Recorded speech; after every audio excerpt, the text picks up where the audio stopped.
capítulo 3 de Marcos, do versículo 1 ao versículo 6. Diz assim: De novo, Jesus entrou na sinagoga e estava ali um homem que tinha uma das mãos ressequidas.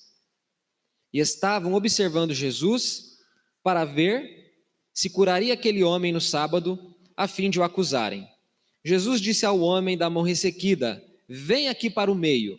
Então lhes perguntou: É lícito nos sábados fazer o bem ou fazer o mal?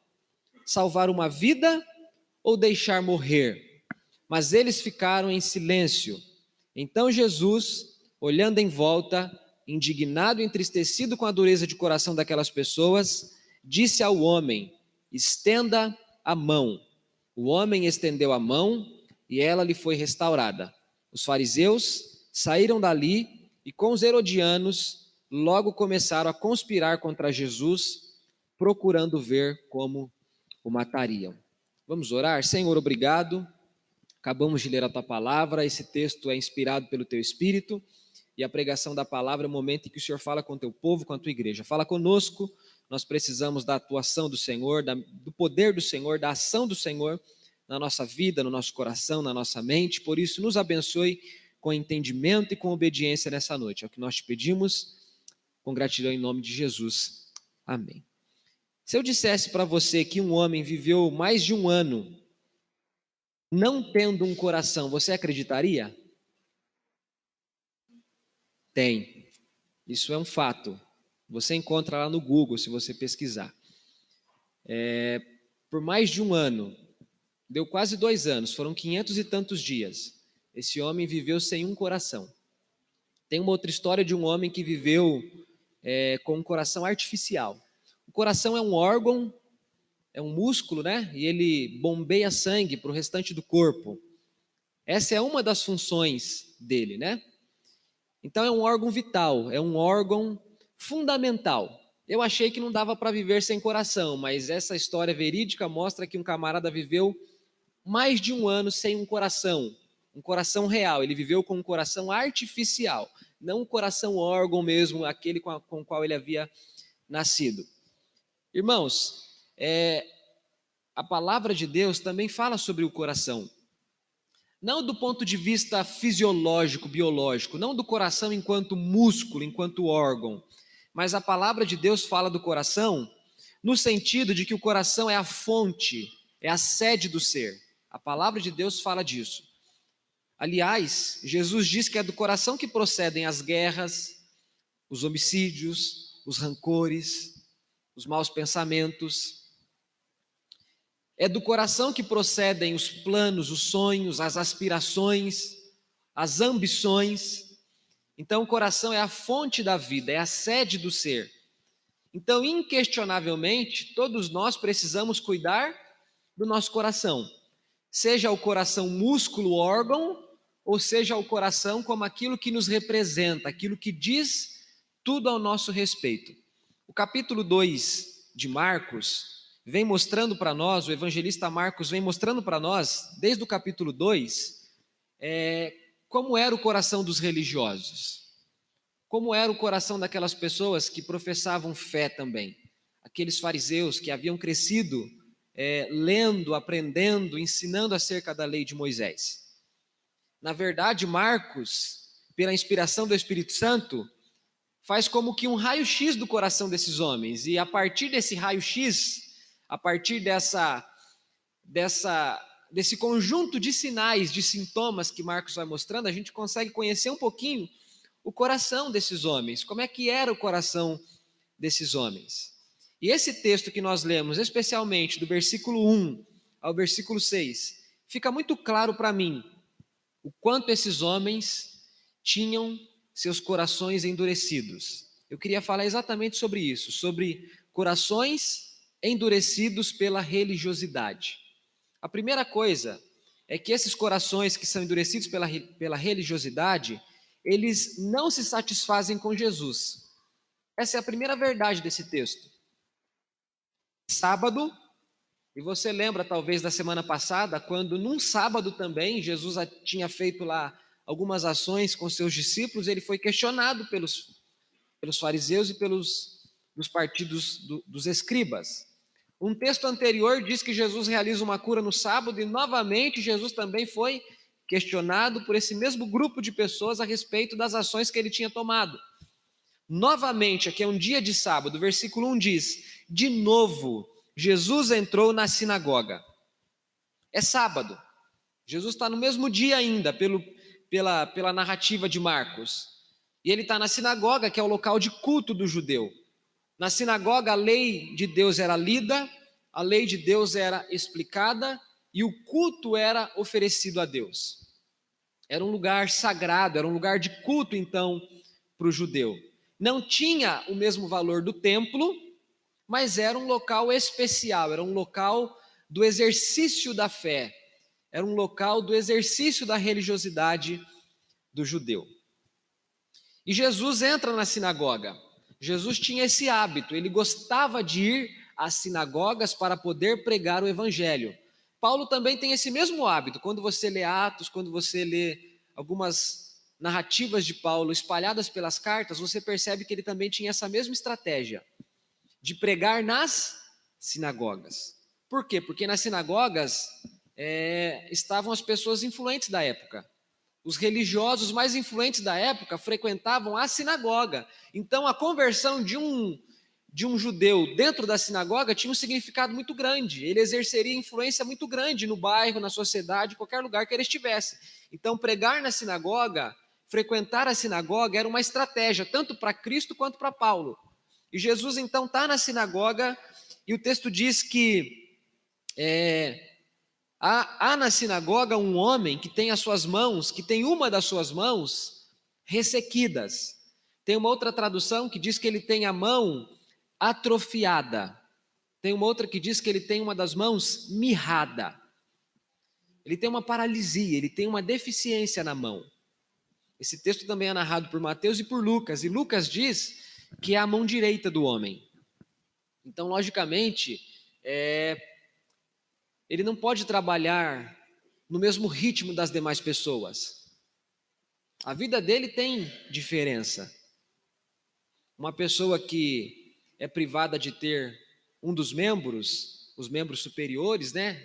Os braços e mãos, ou inferiores, pernas e pés, ou se tem, mas está adoecido, está fragilizado, essa pessoa já não tem as condições de vida comuns às pessoas que têm os seus membros superiores e inferiores saudáveis.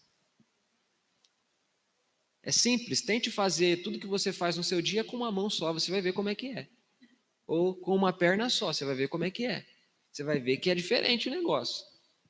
Esse homem, então, ele tinha certas privações por conta de uma limitação física no corpo. E Jesus está na sinagoga, é sábado, esse homem está na sinagoga também. E lá tem um grupo de judeus religiosos que também estão lá fazendo o quê? Bisbilhotando Jesus. Olha o que diz o versículo 2. E estavam observando Jesus, para ver se curaria aquele homem no sábado, a fim de o acusarem. Então esses homens estão lá para vigiar Jesus, para ver que tipo de atitude Jesus vai tomar. Eles não tinham amnésia, eles sabiam, eles se lembravam que Jesus já estivera em outro dia na sinagoga e que Jesus já havia realizado curas na sinagoga. Eles já tinham ouvido Jesus dizer para um certo camarada: perdoados estão os teus pecados. E eles olharam para aquela situação e disseram: que ousadia é essa? Que camarada desaforado é esse? Como é que ele, sendo homem, se atreve a dizer que pode perdoar pecados? Só Deus pode perdoar pecados. Lá estão então os fariseus assistindo um culto, né? Eles não estão participando do culto, eles estão assistindo um culto. Eles são telespectadores. Eles estão lá para ver o que está acontecendo lá. Eu espero que não seja essa a sua postura aqui hoje. Eu espero que você não esteja aqui para ver o que é que está acontecendo no culto. Quem é que veio, quem é que faltou, que hino que cantou, quem é que o pastor pregou, como é que está a roupa do fulano, como é que está... Não venha para a igreja para assistir as coisas acontecerem. Não vem para sondar o que as pessoas estão fazendo ou deixando de fazer. Espero que não seja essa a sua postura. porque essa é uma postura do religioso, daquele que não vem ao culto, ao lugar público da adoração, para se importar com Deus, mas para se importar com os homens e com aquilo que os homens estão fazendo ou deixando de fazer. Esse é um dos problemas dos fariseus, e por isso eles não se satisfazem em Cristo.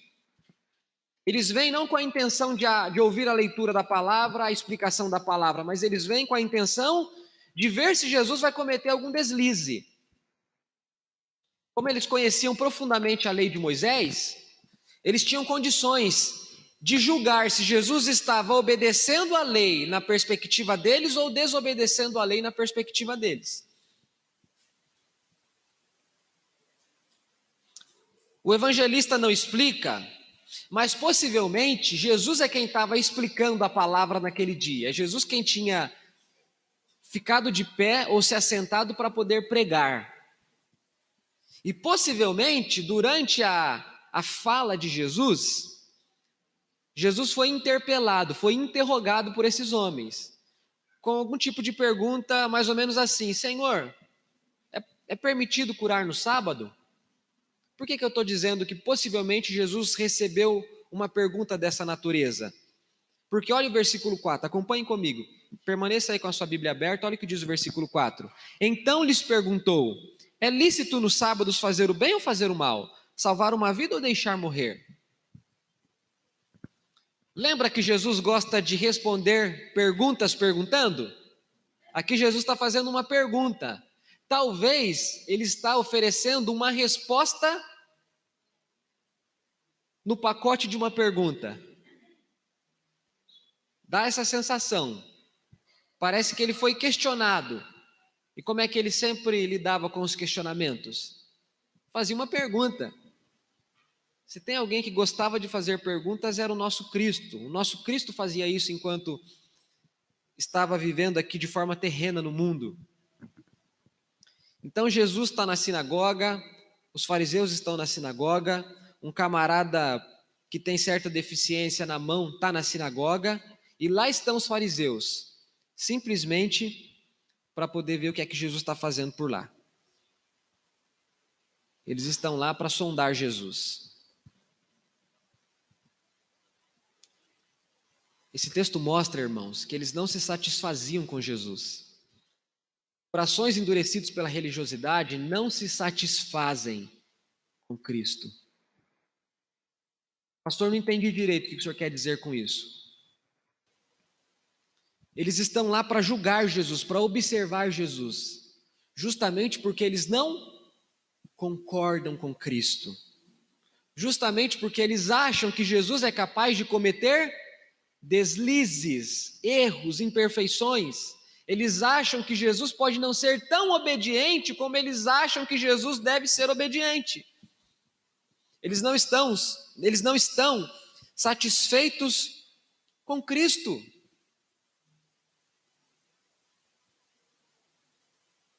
Jesus está disposto a fazer o bem, Jesus está disposto a salvar uma vida, Jesus está disposto a mostrar misericórdia, Jesus está disposto a trazer renovação para a vida daquele homem, Jesus está disposto a devolver para aquele homem a dignidade que ele havia perdido, porque socialmente ele tinha perdido o espaço naquela sociedade por conta da limitação, e eles não estão satisfeitos com as intenções de Jesus.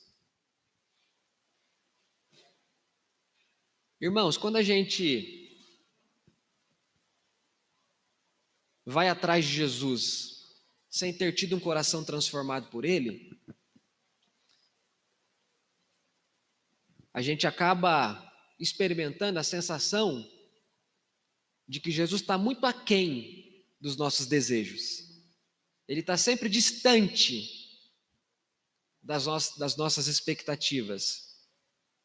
Para um religioso, Jesus é sempre um transgressor. Para um religioso, Jesus nunca faz direito o que deve ser feito direito. Para um religioso, quando Jesus está disposto a mostrar misericórdia, Jesus está desobedecendo a lei de Moisés. O religioso é aquele que quer que Jesus seja o seu escravo. O religioso é aquele que quer que Jesus seja o seu servo. Para um religioso, é Jesus quem fica de joelhos. Para um religioso, é Jesus quem fala: sim, Senhor, vou fazer do jeito que você quer. O religioso inverte as coisas. Apesar de todo o conhecimento que ele tem da palavra, apesar de todo o conhecimento que ele tem da história de Israel, apesar de toda a pretensa fé que supostamente tem no coração dele, mas no final das contas, ele não é satisfeito com Jesus. A pergunta que eu faço para você é: Jesus satisfaz o seu coração? Jesus satisfaz a sua vida?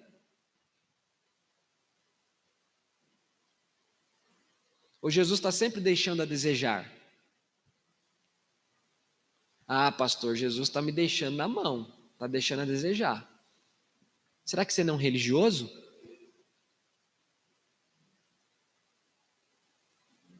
O oposto de religiosidade é a conversão genuína. E para um convertido genuíno, Jesus é o seu prazer, Jesus é a sua satisfação, Jesus é a sua alegria, Jesus é a melhor resposta para a sua vida. Ainda que a vida dele ainda tenha tristezas, decepções, mas Jesus ainda continua sendo Deus, Jesus ainda continua sendo tudo, Jesus ainda continua sendo a totalidade da vida dele. Mas quando o nosso coração está endurecido pela religiosidade, a gente já não é mais capaz de se satisfazer com Cristo, de se satisfazer com Jesus.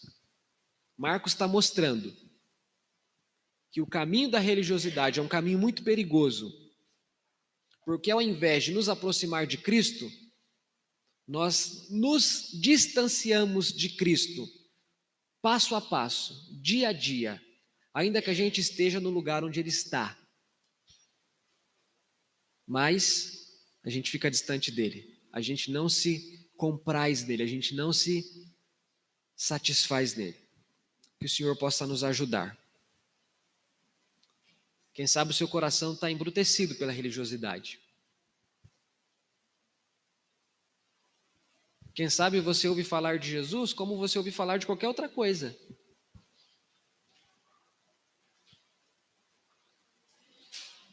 Você sabe que lá na África tem gente vivendo em condições sub-humanas, né? Você sabe que aqui no Brasil, no Nordeste, e em comunidades das grandes cidades também tem gente que passa fome. Mas nem sempre isso comove seu coração. Você sabe de tudo isso. Mas a vida segue. Como a gente diz, vida que segue. Às vezes a gente sabe sobre Jesus, conhece a palavra dele, mas quanto a ele é como se a gente dissesse assim: vida que segue. Que Deus nos livre desse caminho. Amém? Corações endurecidos pela religiosidade se calam, fogem da confissão e do arrependimento. Jesus pergunta para eles assim: é lícito nos sábados fazer o bem ou fazer o mal? Salvar uma vida ou deixar morrer? Isso aqui é a famosa pergunta retórica, é aquela pergunta que todo mundo sabe a resposta.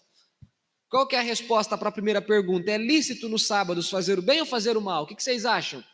É lícito? Sim. É lícito salvar uma vida ou deixar morrer? É lícito salvar uma vida. É porque é sábado que você não vai socorrer o camarada? É porque é sábado que você não vai fazer o bem? Porque fazer o bem implica em tomar uma ação, fazer um esforço, e o sábado é o dia em que você não pode fazer esforço algum? Porque é assim que o fariseu compreendia. Para eles, uma pessoa não podia andar mais do que 1 quilômetro por sábado.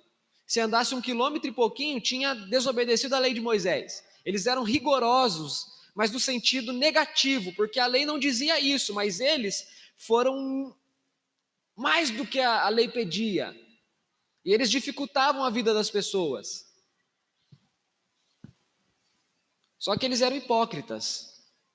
Porque eles não podiam trabalhar no sábado, mas os servos deles trabalhavam para eles no dia de sábado.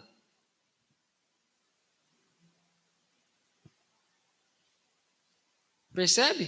Que estranho. Eu não posso, mas você pode fazer para mim. É isso que eles faziam. Jesus então está confrontando esses homens, dizendo: como é que vocês fazem? Tem um outro texto da Bíblia que Cristo pergunta para eles assim: se o teu jumento cair no buraco, você vai esperar o domingo para tirar ele de lá? Duvido que você vai esperar. Você vai tirar na hora. Você não quer ter uma perda material? Jumento custa dinheiro. Jumento naquela época é veículo. Perder um jumento é perder muita coisa. Larga de ser hipócrita. Se o jumento cair, você vai tirar? Por que eu não posso fazer o bem no sábado? Por que eu não posso salvar uma vida? É isso que Jesus está dizendo para esses homens. E é curioso o que diz o restante do versículo 4. Mas eles ficaram em corações endurecidos pela religiosidade, se calam, fogem da confissão e do arrependimento. Por que eles ficaram em silêncio, irmãos? Porque eles sabiam qual era a resposta, mas eles não queriam se comprometer dizendo qual era a resposta.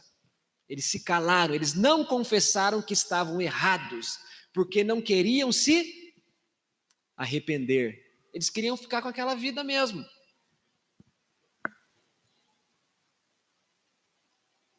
Sabe aquela coisa do quem cala consente? É mais ou menos isso. Se eu disser alguma coisa, eu vou me comprometer. Então, ó, em boca fechada não entra mosquito. Melhor ficar quieto, é melhor ficar na minha. Perceba que Jesus está dando para esse povo aqui uma oportunidade graciosa.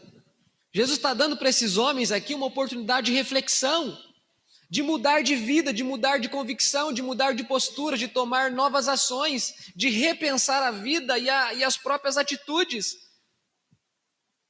Jesus está reinterpretando a lei para esses homens aqui, mas eles não querem ficar com a reinterpretação, eles não querem ficar com a correta interpretação, eles querem ficar com a tradição, porque andar mais do que 1 quilômetro por dia ser pecado é tradição e não a lei exatamente.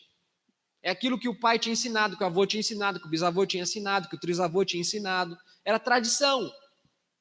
Eu faço assim, não sei se é certo, mas eu faço assim porque me ensinaram a fazer assim. Eu não esqueço de uma história que uma vez eu vi meu pai contando, de uma mulher que fazia um peixe assado na forma pequena. E sempre o peixe quase que derramava para fora da forma. E um dia perguntaram para ela: por que você não usa uma forma maior?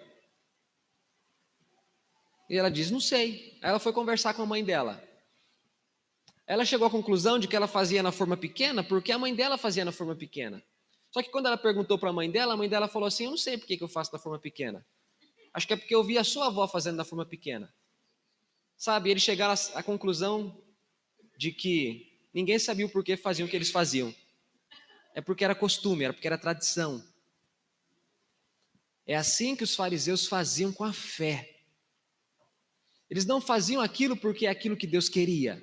Eles faziam tais coisas e exigiam que as pessoas as fizessem também, porque eles achavam que é assim que as coisas tinham de ser. E quando Jesus então faz essa pergunta para eles, eles permanecem em silêncio, porque eles sabiam a resposta intelectual, mas eles não queriam se comprometer com o coração. Eles não queriam dar razão a Cristo, porque dar razão a Cristo significaria encarar o pecado deles, a hipocrisia deles, confessar publicamente que era lícito fazer o bem nos sábados e que era lícito salvar uma vida, era dizer para todo mundo que estava presente na sinagoga: eu estou fazendo as coisas erradas. E eles preferiram permanecer calados, em silêncio, fugiram da confissão e acabaram desperdiçando a oportunidade de se arrependerem.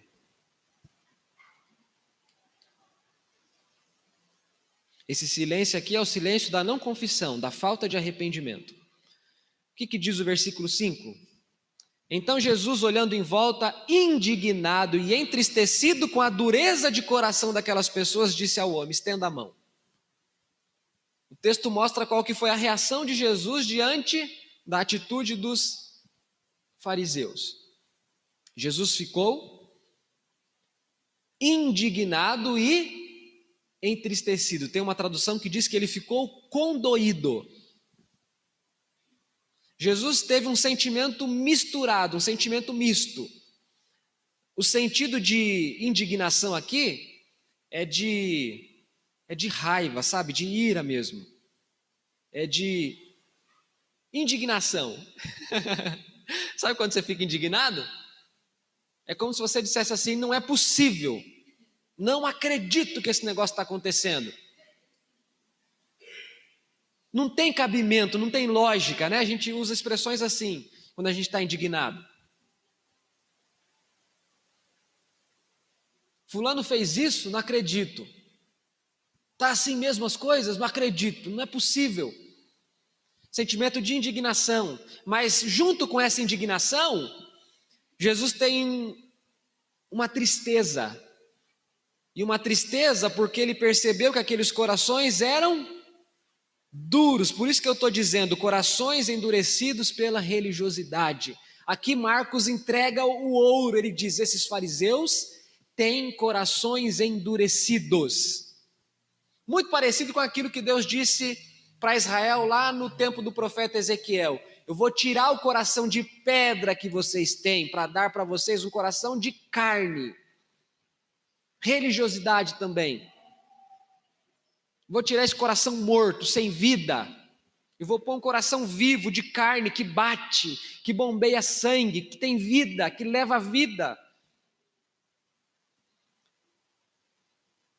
Lembra de quando Jesus diz que os fariseus são por dentro como um túmulo, como um sepulcro? Jesus está dizendo aqui, Marcos está dizendo aqui que Jesus fica indignado, mas também fica entristecido. Tem uma tonalidade aqui de compaixão. Jesus se compadece ao mesmo tempo em que ele se ira com esses homens.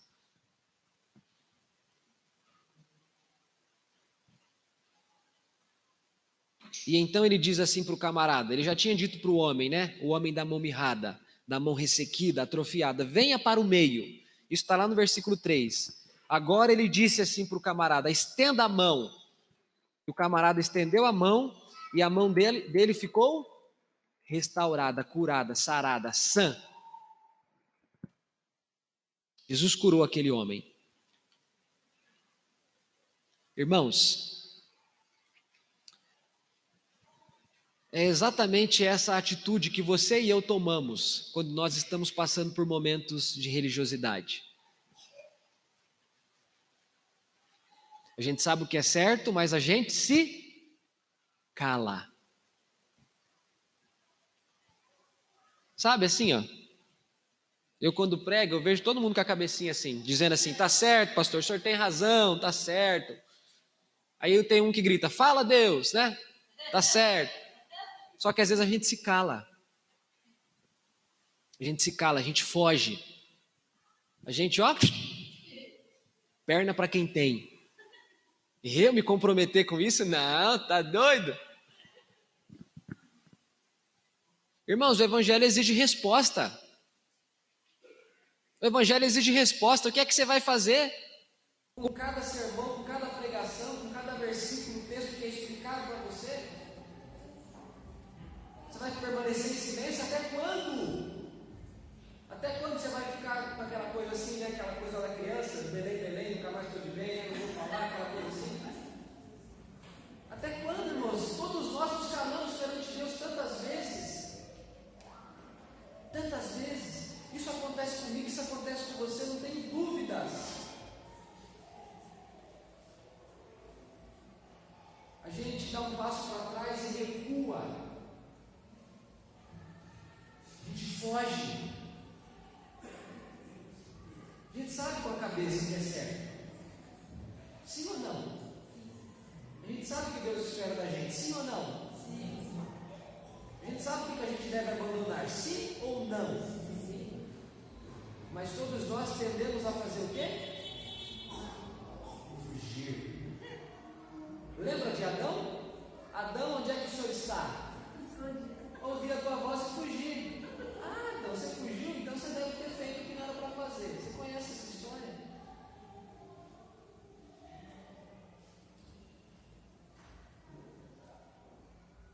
Ficar fugindo da confissão diante de Jesus. Eu não estou dizendo para você pegar o microfone e vir aqui para a igreja e confessar seus pecados. Estou dizendo diante de Jesus. Aqueles homens não confessaram diante de Jesus. Pastor, mas eles estavam no local público. Tudo bem. Mas a confissão é perante Cristo, é perante Jesus. Quem perdoa pecados é Ele que nós confessamos. Eles deixaram de confessar para Cristo. E quem deixa de confessar perde oportunidades de se arrepender. E quem permanece calado, fugindo da confissão e do arrependimento, se já conhece o Evangelho, é porque é um religioso. Aquele que não conhece o Evangelho está calado, fugido, sem saber que está calado e fugido. Mas quem já ouviu o Evangelho está calado e fugido, sabendo que está calado e que está fugido.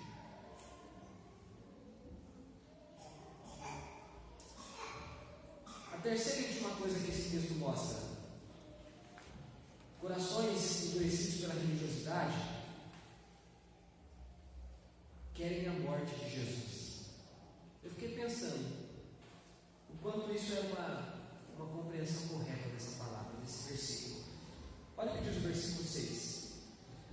Os fariseus saíram dali com os herodianos e logo começaram a conspirar contra Jesus, procurando ver como matariam. Corações endurecidos pela religiosidade querem a morte de Jesus. O fariseu é aquele judeu que conhece profundamente a lei de Moisés. O fariseu é aquele judeu que conhece profundamente os profetas maiores e menores. Ele conhece os livros históricos, os livros poéticos, ele conhece, em outras palavras, todo o Antigo Testamento, ele conhece as promessas, ele conhece tudo, tudo. Ele sabe que Cristo deveria morrer, padecer, que Cristo deveria ressuscitar. Ele sabe quando ele lê. Ele só não crê nisso. Ou, quando vê Jesus, fala: não pode ser esse camarada o resultado daquelas profecias? Não.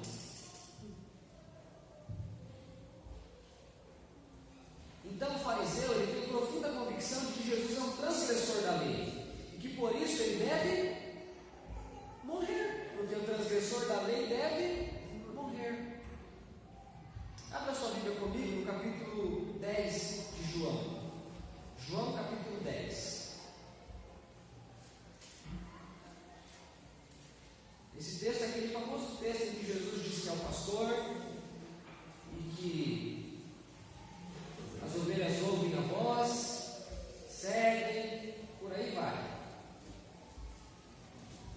Ninguém toma elas da mão dele, porque o Pai deu essas ovelhas na mão dele.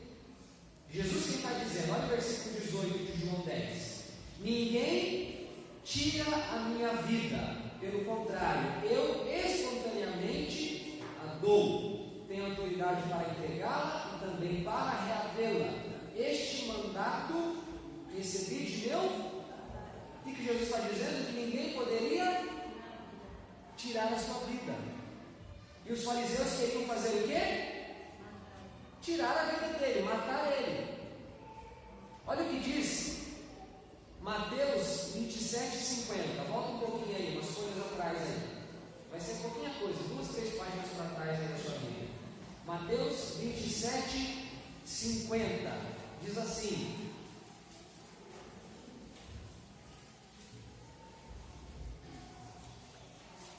e Jesus, clamando outra vez em alta voz, entregou o Espírito.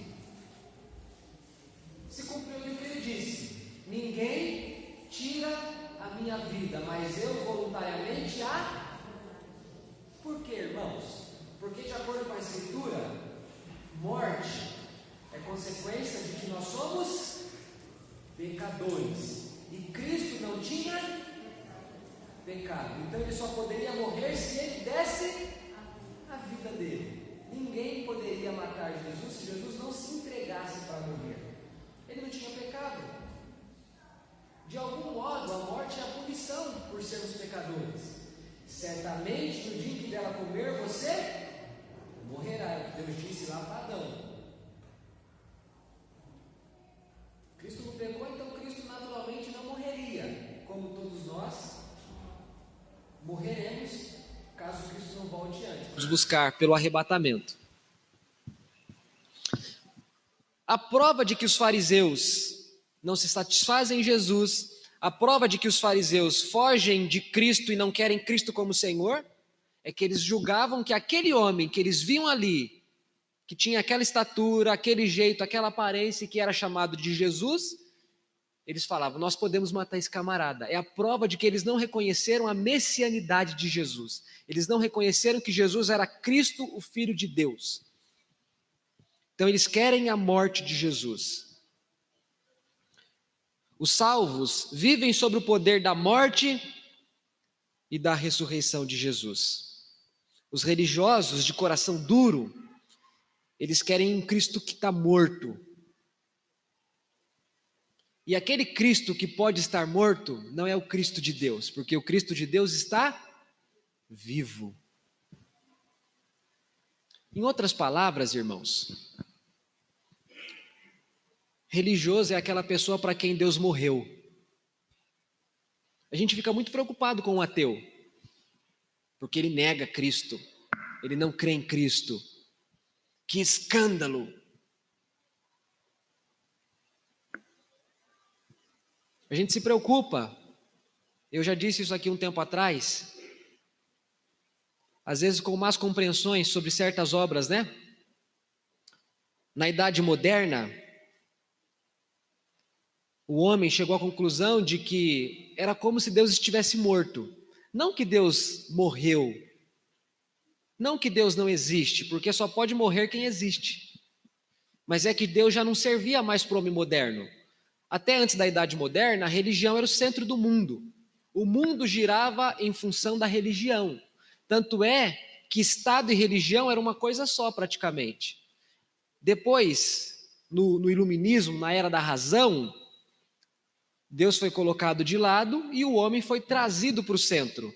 Agora, não é mais Deus a medida de todas as coisas, agora o homem é a medida de todas as coisas. Por isso que na filosofia é como se Deus estivesse morto para certos autores, de certo modo. Inclusive o alemão chamado Nietzsche. Eu falei desse camarada um tempo atrás aqui, mencionei quando eu pregava. Mas ele não disse que Deus morreu no sentido assim, de como eu posso morrer. Mas é que Deus já não era mais útil para o homem moderno. Ele falou uma verdade, não porque Deus deixou de ser útil, mas porque Deus tinha perdido a utilidade para aquele homem. E não é só para o homem moderno, não, é para a nossa época. Talvez é para você.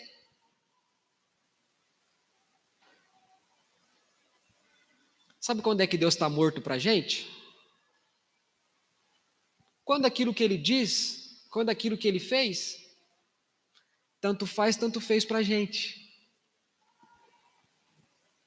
Os fariseus queriam Jesus morto. Ele morto, pelo menos eu não fico contrariado com ele. Ele morto, pelo menos eu não vejo ele transgredindo a lei de Moisés. Ele morto, pelo menos ele não vai me confrontar com os pecados do meu coração. Portanto, eles queriam Jesus morto.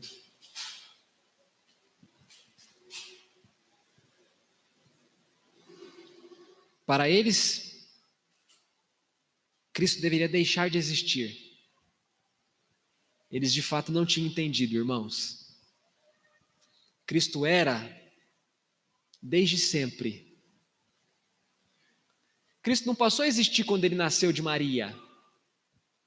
Ali só é a existência corpórea dele, terrena dele.